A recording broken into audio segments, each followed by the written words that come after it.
ঢাকার বাইরেও সব ইঞ্জিনিয়ারিং বিশ্ববিদ্যালয়ে ক্লাস ও পরীক্ষা বর্জন করে সম্পূর্ণ শাটডাউন চলছে।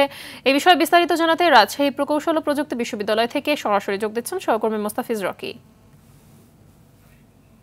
মোস্তাফিজ, ক্যাম্পাসের পরিস্থিতি কেমন দেখতে পাচ্ছেন জানাবেন।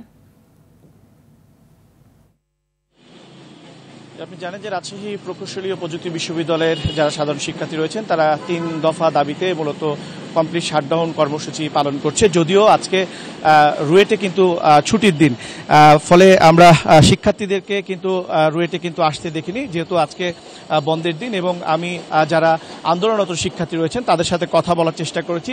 তারা মূলত যেটি বলছেন যে দেশের বিভিন্ন বিভিন্ন প্রকৌশলী ও প্রযুক্তি বিশ্ববিদ্যালয়গুলো যেহেতু খোলা রয়েছে, সেটি ধারাবাহিকতায় কিন্তু যে ক্লাস বর্জন, যে কমপ্লিট শাটডাউন যে কর্মসূচি, সেটি তারা আসলে পালন করছেন। এবং আজকের কর্মসূচির মধ্যে যেটি তারা বলছেন যে গতকালকে আপনি জানেন যে রাজশাহী প্রকৌশলী প্রযুক্তি বিশ্ববিদ্যালয় অর্থাৎ রুয়েটের যারা শিক্ষার্থী রয়েছেন তারা কিন্তু গতকালকে শাহবাগের একটি প্রতিনিধি দল কিন্তু গিয়েছিল এবং সেখানে তারা বলছেন যে তাদের বেশ কয়েকজন শিক্ষার্থী আহত হয়েছিলেন। এবং গতকালকের যে হামলার ঘটনার যে পুরো বিবরণী আজকে অনলাইনে তুলে ধরার, সেটি তাদের আজকে কার্যক্রম রয়েছেন এবং সকাল থেকে তারা বেশ কয়েক দফা বৈঠক চালিয়ে যাচ্ছেন। এবং তারা আলাদাভাবে রুয়েটের যারা শিক্ষার্থী রয়েছেন আন্দোলনরতরা, তারা কি ধরনের কর্মসূচি নেবেন হয়তোবা দুপুরের দিকে আসলে বোঝা যাবে। তবে তারা বলছেন যে 3 দফা যে আন্দোলন, 3 দফা যে দাবি তারা জানিয়ে আসছেন, এখন পর্যন্ত আসলে সরকারের পক্ষ থেকে যে সমস্ত সুরা হচ্ছে না, তারা বলছেন যে অবিলম্বে এই 3 দফা কিন্তু আসলে বাস্তবায়নের কথা জানাচ্ছেন। এদিকে আমরা কিছুক্ষণ আগে খবর পেয়েছি যে রাজশাহী পলিটেকনিক ইনস্টিটিউটের যারা শিক্ষার্থী রয়েছেন ঠিক বিকেল 3:30টার দিকে কিন্তু তারা সেখানে